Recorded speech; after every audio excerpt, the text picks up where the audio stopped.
Welcome to People in Common.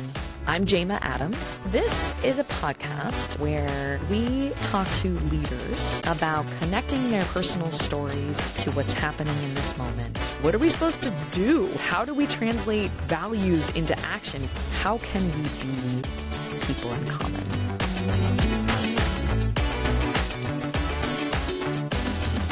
Welcome to People in Common. I'm Jama, and I'm so excited to have Tiana Epps-Johnson. She is founder of Center for Tech and Civic Life. Welcome, Tiana. Oh my gosh, I'm so happy to be here. It's so good. Let's tell the people, we go way back to, baby Tiana, baby Jama days, the innocent old days. I think. Oh my gosh, we go back, early days in DC. Sort of cut my teeth in learning and catching the bug about elections, and also making just the best friends that are still like lifelong friends. And so it's so wonderful to find our way back into each other's lives. I know, and so many doing, we have far flung, but there's so many good folks. I think one of the things that really this podcast is about is the good people who are doing really hard, really important work. And I kind of wanted to start with something you said at an event where we got to reconnect recently, but I heard you say elections are the load-bearing beam of democracy and the civil rights issue of our time. And I plus one, believe you. I just wanted to start there because I'm grateful for what you've been up to. And I just want to understand what you mean by that and how what motivates you every day. Yeah. Oh my gosh, there are so many issues that drive me, that I care about, that my heart hurts about, and I want to do something about.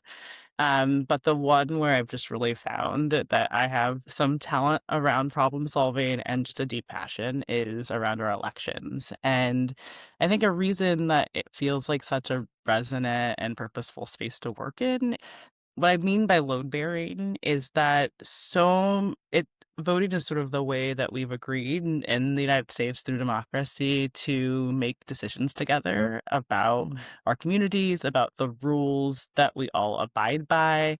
It's the mechanism that we've chosen for choosing the folks that represent us, where we delegate sort of decision-making power to our elected officials so that they can make decisions that are reflective of our needs as community members, as citizens, and so that we can hold folks accountable when they are not doing those things. And whether you care about the environment or immigration, or you care about schools, or all of those things, voting is one those of things the used to be different, actually. Right? It was so cute when we could be like, oh, this is my issue, quote unquote, right? Like, here's my box, and this is the thing that I care about. And then now it doesn't feel that siloed anymore. It feels so interconnected. And one of the core through lines is that a way that we affect change across any of those issues, one of the core mechanisms is through the ballot box.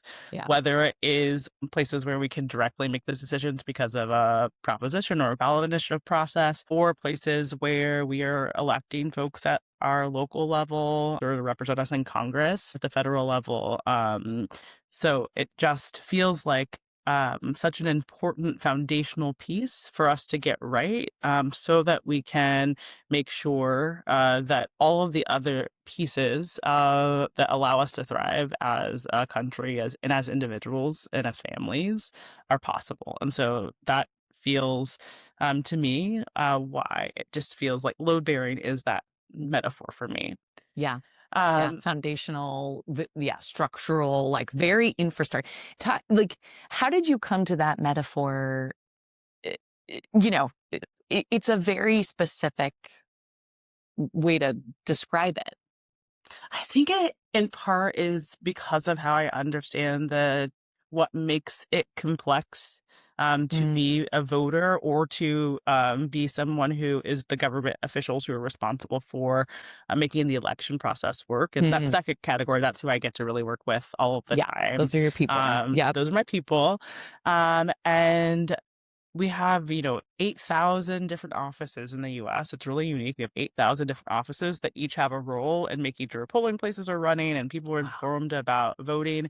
And I really see that as this interconnected web that is sort of the scaffolding Hmm. upon which we Hmm. are making decisions together, Hmm. and that are holding sort of the mechanics together so that we're Hmm. able to really show up and engage in democracy as seamlessly as possible. And so, Hmm. to me, I really see this as sort of the infrastructure, the backbone, the scaffolding upon Hmm. which we're making all of our decisions together. And Yeah. so I think that's why it feels really resonant. I see sort of them as the steel posts that are holding things up. And they have to have steel spines sometimes. They I mean, do. I'm curious because, you know, when you said, that you have some skill and some passion around, and I would agree with both of those. Mhm. I'm curious. I mean, you are a builder. I mean, just looking at your resume and what like where you go. I Yeah, talk about that metaphor that you just used and your skill set, and maybe starting from where you realized that that was your passion. Oh my gosh, so many times where I've recommitted to this being something that I'm deeply Hmm. passionate about, and so it's almost difficult to figure out where to start. But The I like, origin story. Yeah, yeah, it's you like can there's pick so whatever many which of one. them, Yeah. but like I think that there's a couple of places that maybe sort of one of the places, it was literally half of my life ago. I was Shh. 19. Whoop, whoop. But It your was mind that was year.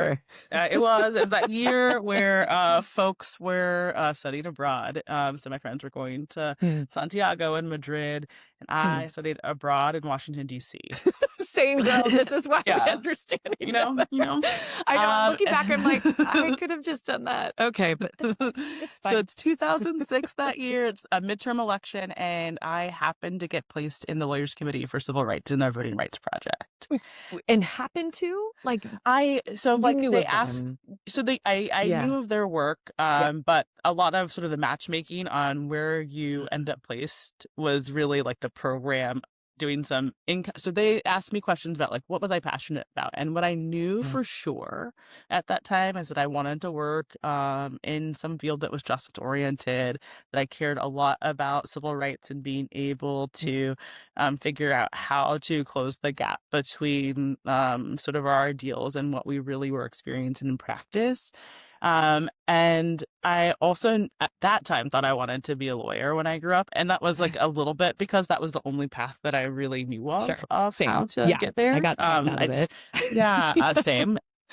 Ironically, while I was at the lawyers committee, but I that's a know. whole different story. Totally. Mine was Michael Dukakis. And I was like, this seems ironic somehow that he That's awesome. Okay. But Yeah. what one of the reasons that that was a really important moment for me, other than it being sort of the entry point, was that Yeah. part of my work was helping to support and understand all of the calls that were coming into this national hotline that the Lawyers Committee Mm. helps to support, Hmm. among other civil rights organizations. You can call still to this day. 866 our vote. And if you're having a challenge when you're trying to go to the polls, there are folks that can help you navigate them.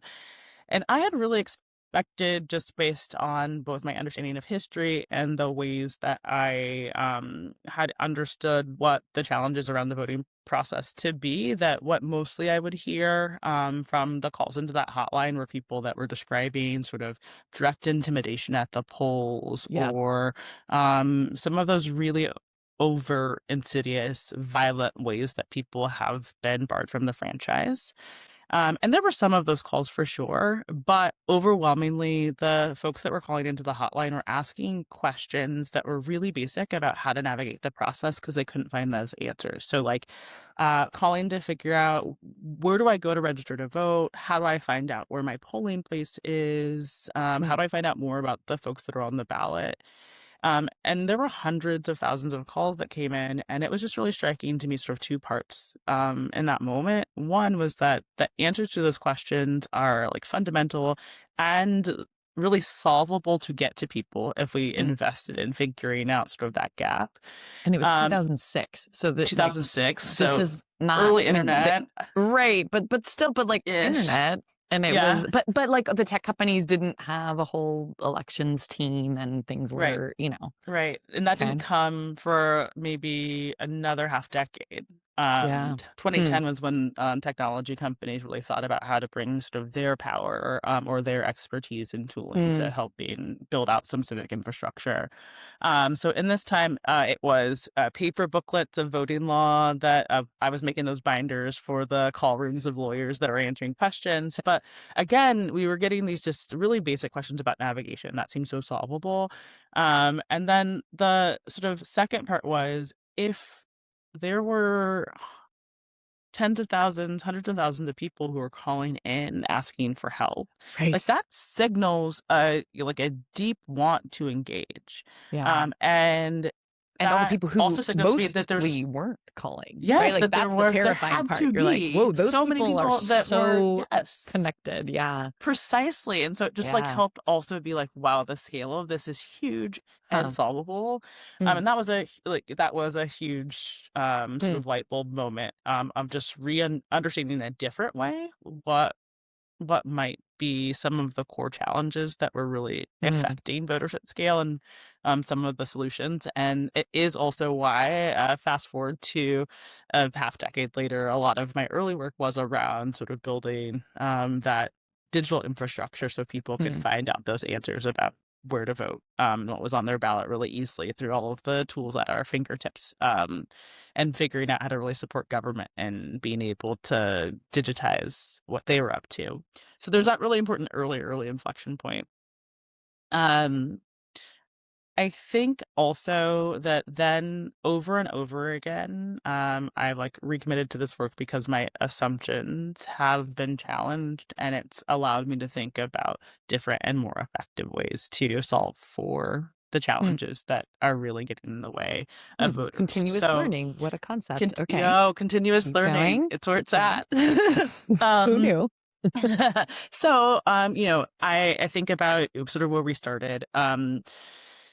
When I say that I think that elections are sort of the civil rights issue of our time, it is less, I don't mean that hierarchically, in terms of more Mm, important than any other issue that is really important to what allows us to thrive as humans. What I actually mean is that it's the most underappreciated civil rights issue of our mm, time because I think that sort of the mechanics and what is the most insidious parts of what gets in the way of voters being able to participate is really not understood. mm, And that a lot of the tooling that has been traditionally brought to bear to try to expand voters' access or increase security has worked to a certain extent, but are not all of the right tools that we need in this moment. Um, and so sort of that challenge, what do I mean by like underappreciated? One of the things that's like sort of smacked me in the face with like new learning, new information, and just like this new vector of how we could be really impactful on behalf of voters was learning that in the US, we spend about the same amount to maintain parking facilities as we do investing in our critical election infrastructure. So we spend the same amount, MIT found, on parking facilities as we spend as a country on investing in the personnel and the facilities and the technology that we use to be able to run our entire democratic wow. process. Is what is do you know what percentage it is of government funds go to running elections? Historically, it has been a wholly funded set of work by government. It's Yeah, only been recently that there has right. been some support by philanthropy. So Yeah. the expectation is that, and we think that it's right that this is a something that should be publicly funded. And how the system works in this moment, it's kind of really similar to education. Almost the 90% plus of the money that a county or a city or a town has to spend on elections comes from your local tax budget. Hmm. Um, And so if your community is really flush with resources, then your election department's proportion of sort of their budget is likely Mm. to be quite flush. Your And if tax you're base, your just tax like base, everything right? else. And Yeah, if in you're in a education. neighboring county and that's not the case for you, then your election department is going to have far fewer resources to do exactly the same work. And so Mm. what we see is that there's places in the US that have $2 per voter to be able to do everything from making the counting process work, to registration, to informing voters, to making polling places function, to vote by mail, all of the things. Yeah. And other places that have maybe $60 per registered voter. And those Six disparities, zero. six Wow. zero, That's that the level of spectrum, 2 to disparity 60. is what Wow. we are seeing. And that's the part that I feel like is deeply underappreciated. That not only is there a resource Mm. challenge because of how little on the whole we're spending on making sure that election departments have what they need to run 21st century excellent elections. But also we're seeing that even among election departments, there's this great disparity, and that Yeah. directly impacts a voter's experience. And Yeah. any issue, whether it's long lines, or not having the information that you need to be able to get to the ballot box or be informed, all those questions that were coming in to the Lawyers Committee hotline, Mhm. all of those things can be traced back to or solved by proper resourcing of election departments. And Right. so a place that Good was that people with enough resources to go get it precisely. and get it done. And what is so like huge the huge gaps for some election organization, is that what led you directly to say, okay, so why aren't we getting other funding? It much like education, that was kind of the like that's kind of the so okay, so what do we do about that if we're going to solve that gap? So, for us at the Center for Tech and Civic Life, we are 11 years old, 11 in two Happy birthday. weeks. Ooh, happy Yeah. almost birthday. Wow. And our bread and butter has been working with sort of the thousands of local election officials across the country. 8,000 you said, right? Yeah, 8,000 You offices, probably and you 25,000 election departments, or election officials, the folks that staff those departments. got it. 25,000 people in Yeah. 8,000. Wow. Okay. So really decentralized process, Yeah. and structure. And we are our bread and butter has been making sure and understanding what is the challenges that those folks were having to run really excellent elections for their communities, and then Yeah. figuring out how do we support them with tools or training to be able to solve for those challenges. So an Yeah. example of that was following the 2016 election, when cybersecurity became one of the most highly concerning potential challenges to our voting process. At CTCL, we developed a set of training on cybersecurity basics, Mm. protecting election systems, around communication, and that training was eventually purchased by the federal government and made available to all election departments for them to freely have really high quality educational materials to build those skills. So Mm. that has like always been really at the heart of what we've been up to. And then we've understood through all of that that resourcing was really important. Yeah. But it hasn't always been providing additional support has not always been part of sort of our playbook of how to support election departments. Mm. What happened was 2020. A presidential election collided with a pandemic, and it required these thousands of offices to, in a matter of months, completely reorient how they were serving voters. And we saw Right. Not in the just like early the, months oh, let's get another machine or like, oh, could we, make it slightly better over here. But right. just Election a during a pandemic complete that nobody complete had reorientation. lived through. Yeah. Never. No. So I like sometimes just have to really sit and remember what April 2020 looked like, because at this Ooh, point it feels so far away. But yeah. April 2020, we're seeing sort of the first stay at home orders. This is the primary season, and so some states are announcing that they're postponing primaries. Some folks are moving forward with them. One of the states that had a primary rate in the thick of that was Wisconsin. Um, Wisconsin's largest jurisdiction in their state is the city of Milwaukee. Hmm. And on that April election, Milwaukee was only able to open 5 of their 180 polling places to Okay. serve all of their residents. Five of How did they make 180. the decision to go? I mean, because like you said, they were one of the very few to go ahead with an early primary, a scheduled, Yeah, it right? it was But really they, a state by state decision, wow. where, elected officials were on the fly trying to Yeah, choose between stability, and moving ahead with the regular election calendar, or making pretty unprecedented shifts in election dates. right, And right. so it was a really Talk fraught about load set bearing of being. choices, You're like, right? this is, we vote on the first Tuesday in November and yeah. And so there was these questions during the primary season, but really there was also these operational failures. So what was happening in Milwaukee? Mm, What was happening was that the way that you open polling places is that you need to have incredible volunteers who mm, come and are the poll workers who staff polling places and run them.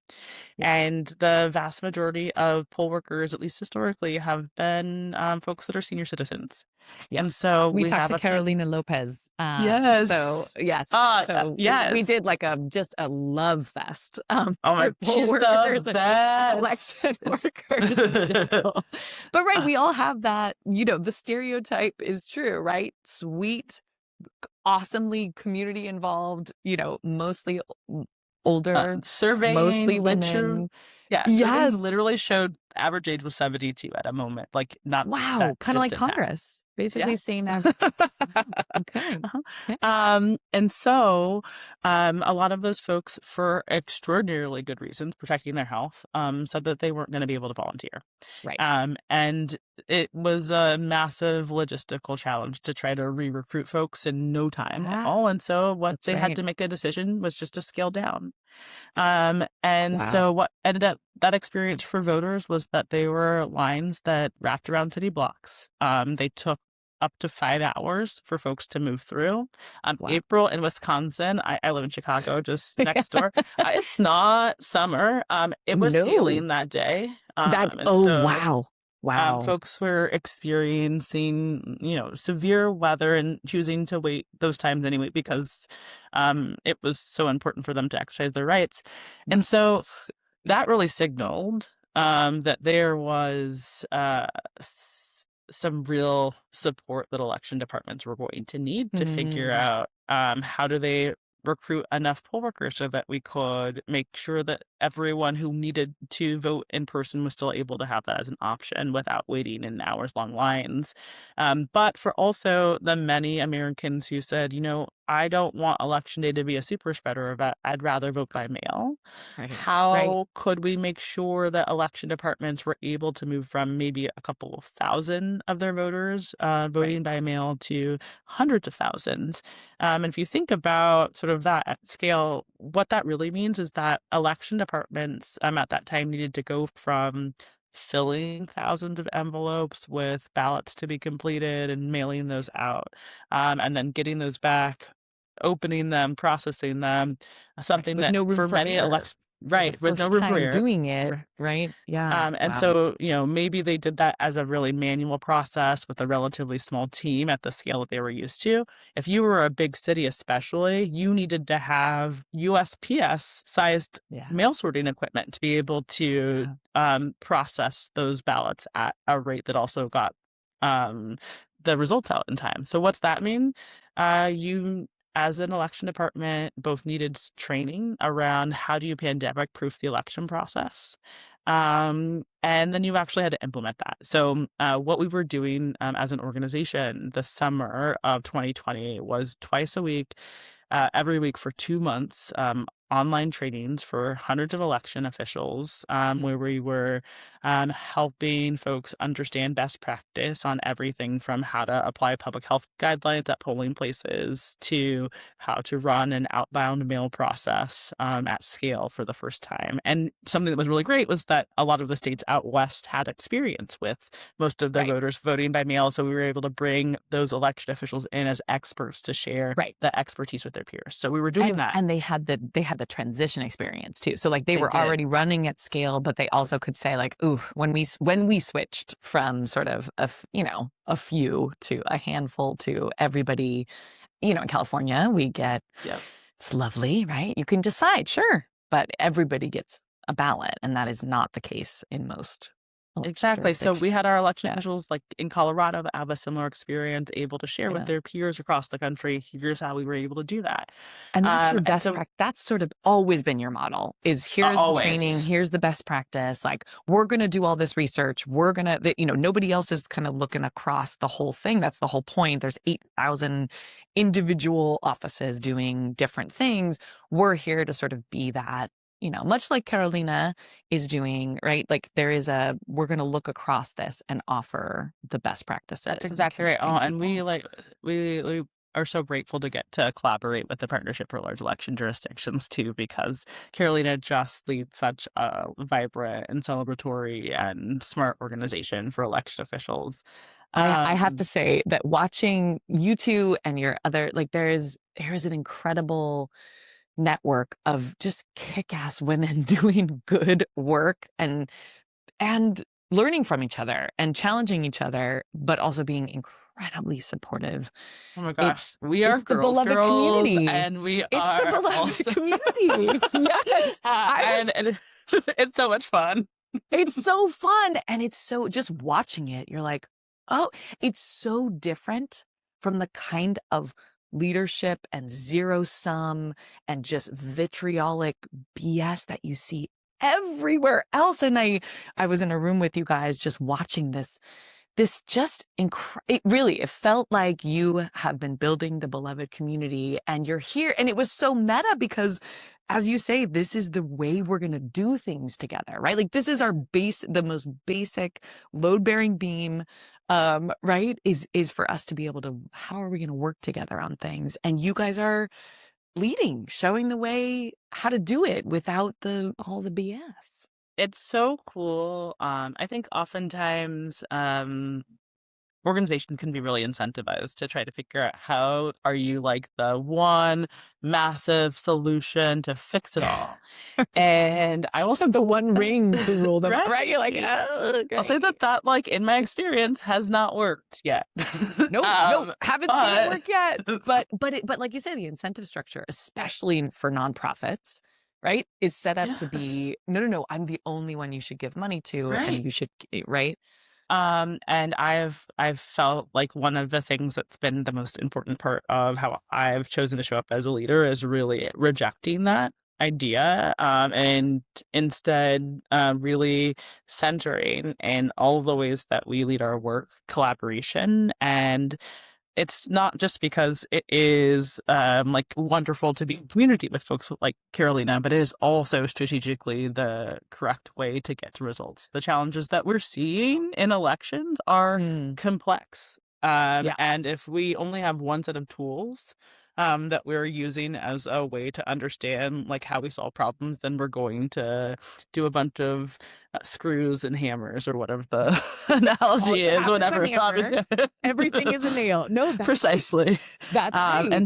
And so what we do instead is we have, partners who are the best of the best on building technology for election departments, working alongside the folks like Carolina who are the best of the best of bringing together election officials, understanding their shared challenges and ambitions, and making sure that they have a network of support to live into those or solve for those challenges. We have Mm, folks who are brilliant designers who understand what are the ways that election materials need to be designed so that folks can understand what their choices are and can yeah. complete ballots in ways that are counted. We have folks who are policy geniuses who are thinking about how do we make sure that either from an administrative perspective or from a policy environment that folks are really thriving, and how do we have feedback loops from election officials who are really on the front lines of implementing voting policy at the table when those decisions are being made, not just folks who are legislators who are removed from that. Yeah. Um, and so when we have folks sort of what we describe as like productively swimming in their own lanes, but we're doing together sort of shared diagnosis and then saying, oh, okay, well, this challenge actually needs the folks who can build some tools as well as the folks who can think about design. That really changes how you're able to both accurately really see what needs help and then actually solve for it in partnership with these government partners in ways that are sustained and not just sort of piecemeal. Yeah, yeah, yeah. I'm grateful to watch it. I mean, okay, so I got you off track because we're in 2020. For We're, 2020. you are like, I didn't know this, that sort of you had always, the resourcing issue was a very particular moment, right? Of needing to meet the pandemic moment, That's and right. this. And then talk about like how that went, because obviously you and CTL and CTCL became a target as well for some of this Like, work. So keep going. yeah, oh my gosh. Okay. So 2020, a whirlwind for everyone So for many so many reasons. Yeah. reasons. Right. Right. Jinx. Yeah. So I'm going back in time again. Okay, we're back now. We're in the Right. Right. summer. Right. Right. Summer of Okay. 2020. It's not hailing We're anymore, so that's it's not something. hailing anymore. We're still not really going outside, but No, no, we're still stuck um, inside wiping our groceries yes. and putting, Yep, yeah, yep, yep. But what was happening then was we were in conversation with these election officials as we were doing these trainings and just in general, being in contact with the folks who are our community. And what folks were saying was that, okay, it is wonderful if we know how to do these things.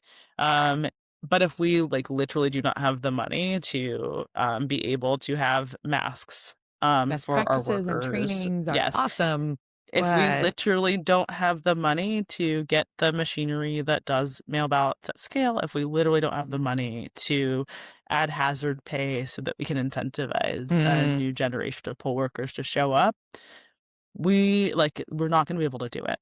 mhm. And the challenge is so big, we were hearing that folks were saying we've run out of our entire year's budget in our primaries.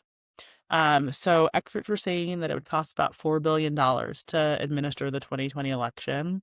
Wow. Congress, as if you remember, they were thinking about emergency appropriations for all sorts of Right. issues.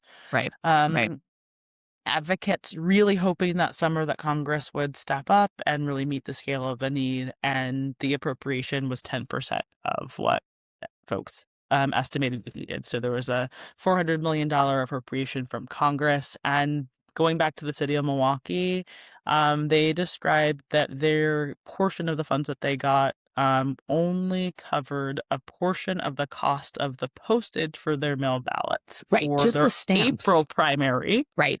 or for their August primary, Oh. not even anything relative to the general election, not even any of the rest of the parts of the process they needed to run. That was the level Wow. of budget scarcity and Wow. stretchedness, and that Not to was being mention like the replicated people to everywhere. send the ballots, but Not just the yes. stamps for the primary. Cool. And so that was a moment where we really understood that if elections were going to work in the US, there had to be a major influx of money to these local stewards who knew how to now make elections run effectively Hmm. for their community, but needed the resources to go. Hmm. And we You're were like, we've able done to, the first part. Now, yes. like, this is okay. And we were able to carry their stories to folks in philanthropy, and we were able to catalyze hundreds of millions of dollars of philanthropic resources that we then regranted directly to these local officials, to their government offices. Any election department in the U.S. who applied for a grant and was eligible and legitimate received a grant. We Wow. ended up providing funding to almost 2,500 election departments across Wow. 47 states. Wow. And it was about 300 and just shy of $345 million that we were able to regrant, even just in that short period of time. Because again, Wow. think that we are coming down the pike to November when we were able to sort of catalyze this resourcing. Right. And you already And had these relationships and you knew that's kind of right. it was probably you were the best placed to know who would need how much to do which and how far along they were in the process already and that kind of We had these really strong relationships with election departments of all stripes, and as I mentioned, across yeah. so many states. We've always sort of had tried and true nonpartisan programming that really appealed to election departments in Mm. places that were deeply red in the same ways that they appealed to places that were deeply blue. And so You we had were earned the really able, trust. we really had our track record showed that this was Mm. a place that election officials had historically come to for support, and that we were ready to stand shoulder to shoulder with them in this Were moment of there people crisis. That's amazing. Were there people like I'm su have there been examples of people who didn't trust you? Like who, either refused or obviously 2,500 is not Yeah, 8,000. Not everybody. Hopefully some of those were people who didn't need the extra money, right? They were the right. $60 a voter counties or whatever. But yeah, but I'm sure there's example in this partisan environment, in this crazy polarized environment, I'm sure. So it was sort of this really beautiful, maybe 6 weeks, where, and then it all sort of it became more complex, I would say. What There do I you mean by go. that? There you go. Okay, so Because you're like, we're doing the thing. We're giving out we're the doing the like thing. So everybody's winning. okay, Like this is yeah. this was a very ambitious program that we had Seriously, for never you to run take on before. overnight. Yeah. Right. That we came up with how to make possible at a scale that felt pretty tremendous very Yeah. quickly.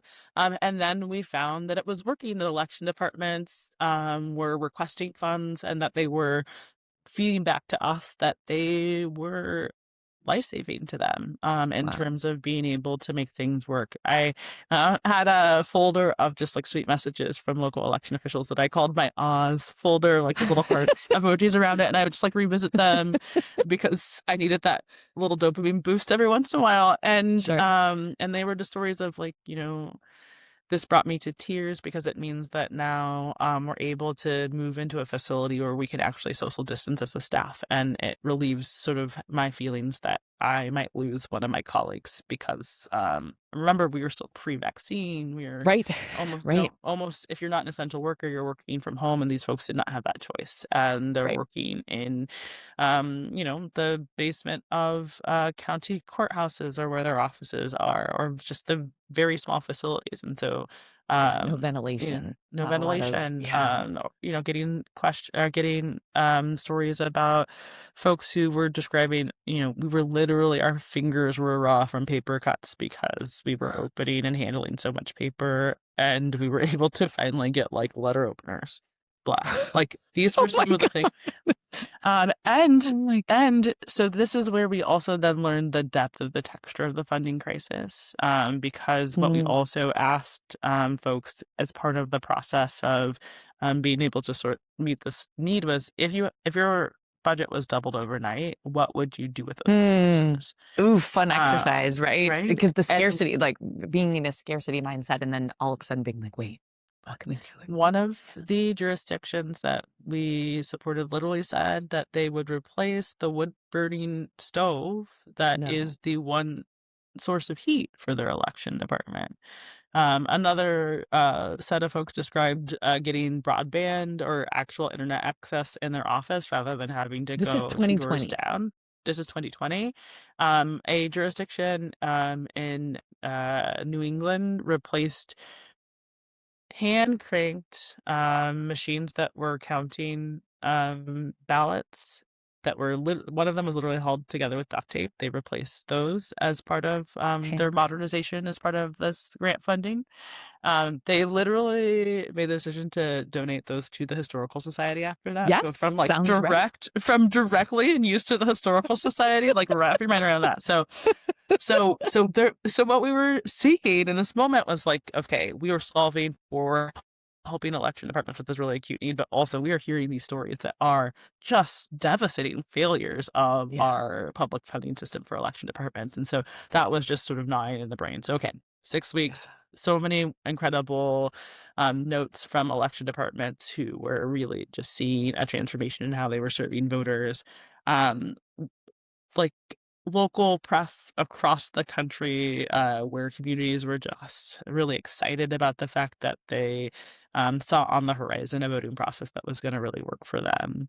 And, when we actually got to November, despite all of that, we ended up having what turned out to be a once in a century turnout election, where by and large the mechanics worked. It was the most verified audited election that we've ever Of all had time. Yeah. of all time, and it was deemed to be the most secure by the national security community at that time.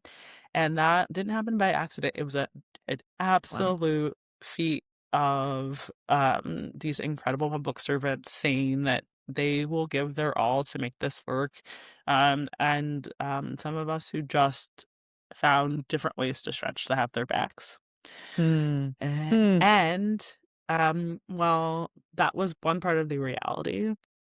The other part of the reality was that our work ended up getting deeply politicized by a group of political actors. And we faced our program that we led faced nearly a dozen deeply frivolous lawsuits across a number of Wow. states. Wow. We had Claiming what exactly? claiming that our intention was actually to rig elections in some Just sort as of part of way. the steal, like the meta narrative here, obviously, of And that we were actually had partisan reasons for engaging in this work, and that it was meant to sort of undermine a fair election process, when in fact it was exactly the ironic, opposite. given that the goal was a fair election process where everybody could vote. That's right. And, I think something like 70% of our grantees were jurisdictions that had fewer than 25,000 voters. And so, some of the most Wow. rural parts of the Right. country. So Which it is just what you would hope, because those are the folks with $2 a voter, right? many of them, Yeah, there are many of our larger cities that are cash strapped. They were experiencing actually a sure. different scale of challenge because, if you're in a community that serves 4,000 voters, what you need for mail ballots is like, probably like a physical letter opener. If you're the Right. city of Not as many Philadelphia, you stamps need needed. right. And yeah, If right, you're the city of Philadelphia, you're invested in, a set of heavy equipment that depreciates over the next decade. And right. so, all that to say, just wild narratives, so frivolous that we actually won the first sanctioned ruling in the country, against a set of lawyers that were one of the ones that brought just these really outlandish claims against the program. Just thrown out, Um, like, get out. This is not, not this doesn't not even only belong. not only were thrown out, but where that actual lawyer was faced sort of Sanctioned. Got it. punishment, yeah, Oh, because wow. of Personally, the for being like, you um, are not a lawyer. Like, this is so um BS and that, that is just like something that is very rare, huh. Yeah, I've and never like heard of that before. shows the level of absurdity. Um, and Right. Usually the it's just a other, judge being like, adorable, but get out of here. But this mhm. was like, no, you are, and sanction meaning like you lose your license or you get In suspended or this something case, like that. they were responsible for paying a certain amount of fees. For wasting our time, basically, That's with right. this. Oh, wow. I didn't realize that. Okay. Mhm. Okay. And also, we got a front row seat to a tactic that's become really pervasive, which was essentially using the courts as a way to fuel what is a comms disinformation campaign. Um, Hmm. and so, Just and we saying saw the that. word lawsuit, but it's a calm strategy, but having the word lawsuit Yes. So as what? So part of the talking what do I points. mean by that? So sort of the content of the lawsuit is wild. There is no like Yeah. world in which a lawyer is going to hear this and make a decision that says that there was something that untoward happened with the programs that were leading or that the claims were invalid. But that doesn't matter that much until you get to the part where you're really sort of adjudicating all of those things. Mhm. When you start with a tactic that we saw often, which was sometimes we would get a press release about an impending lawsuit before they even filed it, which is also just like a wild practice that is unusual. Hmm. And I think that people really saw that at scale in the post-election period, and since the ways that the courts have been used as a way to really fuel and perpetuate a disinformation narrative, even if the claims ultimately are never going to be in favor of folks who are trying to undermine democracy. Um, But it doesn't and matter because it's been said out loud and said so many times that it it's confusing enough to people that it's like, ugh. yes, and I think, it's just one of the many examples right now about the way that chaos is being used as a tool, I Yes. think. I want you to, Really, yeah, I would love for you to talk about historically and then leading up to this coming election in 2028 and sort of for the future. What does yes. that mean when chaos is the tool, is the It's sort of like I like feel like the way that we both just were like, I've been in this experience. I know. For those who couldn't see us, we both just sat back and went sighed and yeah. Um, I I have had conversations actually twice in the last week where I'm talking about some of the core work that we're up to, and afterwards the person just says to me, "That sounds exhausting. Like I'm so happy that you're You're doing like, it, but it like that is. sounds exhausting." And that's one of the like that is part of Mm, the point of chaos. hmm. It is to create this feeling of overwhelm among each of us, where we are already so busy, looking at our day-to-day lives, holding things together, Yeah. trying to just live. Yeah. And when there is always deeply competing narratives about like what truth is, when it feels like there's just like these both sides isms to everything, when there's actual deliberate attempts to just create doubt about every Hmm. part of our election process, Hmm. that weighs on folks. And what you end up Yeah. feeling is one part exhausted, another, and that leads to this feeling of, I just want to look away. I just like don't even want to deal with this. Yeah. And so one of the impacts of chaos is folks just opting out. And the Mm, other impact of chaos is it really allows for the groundwork for disinformation to thrive. Um, mm. m- in a very, very long ago past life, I had one 18-month period where I wasn't working in elections and I had chosen to. uh, You're I like, I was call it the time away. I call it my Yes, vacation. it was my first year off out of college, and I was working at UCSF. I was doing policy work research in their med school, and the focus was about understanding the tobacco industry and their tactics. You're like, little did I Um, know how relevant that would be. yes, and so there's this famous tobacco industry document where after the science was up about the harmful effects of tobacco and cigarettes, a couple of the industry leaders sent this message to one another, and sort of the core is that they said, now doubt is our product. And what they Whoa. were saying was Wow. no longer is the core thing that we need to be marketing and selling cigarettes, although that's what we have to eventually be slinging and making money off of. But we need to create an environment where there's so much question mark about the Both sides, like science they say of this, but they of say of the this. cancerous effects that it then makes folks just opt out of either side of it and continue with their habits, despite knowing that maybe it could be carcinogenic, despite the science being settled. The Wow. idea of now doubt is our product is the sort of core frame that helps me understand and sort of ground in this moment when it Wow. comes to the conversation around elections and democracy that's coming from anti-democratic actors. Yeah. And that doubt is the core part of the chaos. And it is, again, sort of that foundation where then you can make sticky false narratives, or you can lead folks to that just feeling of exhaustion and wanting to Yeah. opt out and look away because how do we know?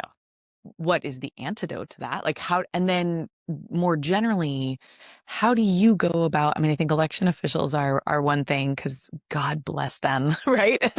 They're in it, but for kind of the rest of us, how do you see this for what it is without going to overwhelm and exhaustion and, throwing up your hands? Like, how, so kind of what is your professional sort of diagnosis of the antidote? And then how do normal non-superhero election savers do it? Okay. My antidote has been really honing my judgment on who I listen to and whose opinions Hmm. matter, Mm-hmm. and which ones influence what decisions we make about how we're moving about executing on our mission that we Hmm. hold really sacred. Hmm. So, what do I mean by that? The voices that have both focused false narratives about our work, that have meant that at times it's felt unsafe to do the work that we're doing, that have tried to make it such that our work wasn't effectively resourced. Um, those folks stories that they tell about what we're doing, I describe as fan fiction. I recognize the characters, like I'm a character, an organization's a character, and then like all of the plot lines are like, All the okay, same. like those Yeah. are plot lines that have literally been made up. Yeah. And I understand sort of the mechanisms of that, and there's decisions that we have to make because that is a part of the environment. So one of those Huh. decisions we have to You be don't really get to smart. ignore it. Right. We don't get to You, ignore it. right. We have But to you think put it about in what its that means proper for the legal place. environment. We have to Yeah. think about, but what that doesn't tell me, and doesn't change our orientation to, is whether or not what we're doing is right, Yeah. and the work that we should be focused on. Because the folks that I am listening to, first and Hmm. foremost, are local election officials, who are saying that the support that we're offering them and the ways that we're showing up for them makes a difference. Yeah. And that not only does it make a difference to their sort of psyche and knowing that they're not alone in this really hard work, but it is making a Hmm. practical difference for how they're able to Hmm. do their jobs every day in service of voters. Hmm. And as long as we continue to have these really deeply trusted relationships with election officials who we are here to support, Hmm. and as long as we continue to deliver value from their perspective that is adding up to moving towards excellence in election administration across every jurisdiction in the US, then that is the feedback, that's the learning, that is the Hmm. part that says, okay, we are on the right track. And if those are the folks that are saying, actually, this isn't working for us, or we need a different way of support, or there's a new challenge, then that's what we listen to and we Hmm. figure out how to respond to. But not folks that have terrible intentions, who are not trafficking in the truth, and who are interested in making really hard the work of some of the bravest folks that I've ever had the honor to be able to work alongside. Hmm. Hmm. Uh, wow. And that's basically, I think, the same for all of us, right? I mean, I I think think it the is. part two, it's like, listen, figure out who you're going to let into your, um, yeah, who you're going to listen to and what those motivations might be, right? So like pay close attention. This is what we You teach know, our kids all the it time. I'm is. It's like, pay okay, close what are they attention, and trying? Yeah. it's kind of about, it's in part, I think it's maybe Adrienne Marie Brown or someone that I heard say, what you pay attention to grows, right? That's right. Um, and so what I try to pay attention to is the part that feels like what I want to give the most energy Mm, to. yeah. Um, and I think that that's the same sort of level of intention that we have to bring to our personal lives too, when there are so many things that I know that I want to make a difference on, and I also know that there's a finite amount of time that I have and attention, and Mhm. also that I have a certain set of skills, and that there's other folks that have skills that are better suited for certain problems. And so that's like, I think, one thing.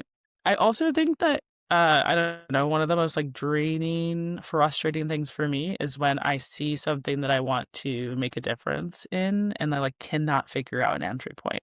Hmm. That like just feels like good intentions without mapping to action, for me is like one of the things that just will eat me up because Right. Because you're wasting the cycles trying to like, okay, yes. but what about this? And, ugh, ugh. Yes. Yeah. And so if you are someone who like the thing that you want to make a difference on is having an election process that your neighbors both find works well for them and that is building overall confidence in how our elections work. The number one piece of advice, the thing that I would like implore folks to do is volunteer to be a poll worker. Mm. Um, talk with your local election department. These are oftentimes actually paid volunteer Hmm. opportunities. You are going to spend a long, hard day at a polling place, helping maybe check in people or making sure that they get their ballots or making sure that those ballots go through a scanner, setting up, closing down at night. And in that process, not only do you literally get to directly make sure that a polling place works in your community. But there's been a lot of research, especially for 2020, about what are like, how do we understand confidence in our election system and what actually Mm. builds and drives increased confidence.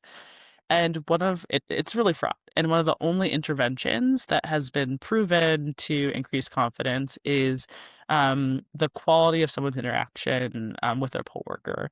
So Mm. someone who Mm. is having an in-person voting experience and has a really great experience with the volunteer that is, or the set of volunteers that are at that polling place, is one of the few things that Mm. drives that confidence up. And so um, it's a front row seat to how elections work. It's this Mm. direct ability to actually like get your hands in it and get to see all the checks and the balances Yeah, and the not to ways mention that like experience it for yes, yourself and look around and be like, "Oh, wow, this there's you actually a lot of thought and accountability and checks and balances that goes yes. into this process." I volunteered to be a poll worker multiple times. Yeah. I have served a few times now in the neighborhood that I live. I've done it in different places I've lived, but you also really get to find out the different characters that you're surrounded by who you might not Get get the to see local every gossip. day. You That's sure right. do. That's right. You get to And know if you your do it enough times, you end up serving with the same folks. And so then Yes. you build relationships that maybe you never thought that you would, and maybe you only get to experience them in November every couple of years or during a primary election, but it really has changed how I understand one slice of the folks that I surround myself by every day. So Yeah. I'd say Yeah. be a poll worker. Yes. Build community, be part of the process, be the change you wish to see in the world. Mm. And this is very fortunately one where there's just an opportunity that any of us can take on. Yeah, right. Exactly. Exactly. And it's one day, right? You get trained up. And, okay. All right. Well, for sure, we'll put all the links. And I couldn't agree more. Thank you, Tiana. You are wonderful. What you're doing is really important. I'm so grateful. Thank you for being here. Thank you. This has been so delightful. You rock. All right. Thank you, my friend. Thank you. Thank you. Hearts right back to you. That was great. Thank you so much. Thanks for listening to today's episode. If you enjoyed what you heard, please subscribe and leave us a review. It really helps other listeners discover the show. You can find People in Common on all major podcast platforms, and we'd love to hear from you on social media. Until next time, take care.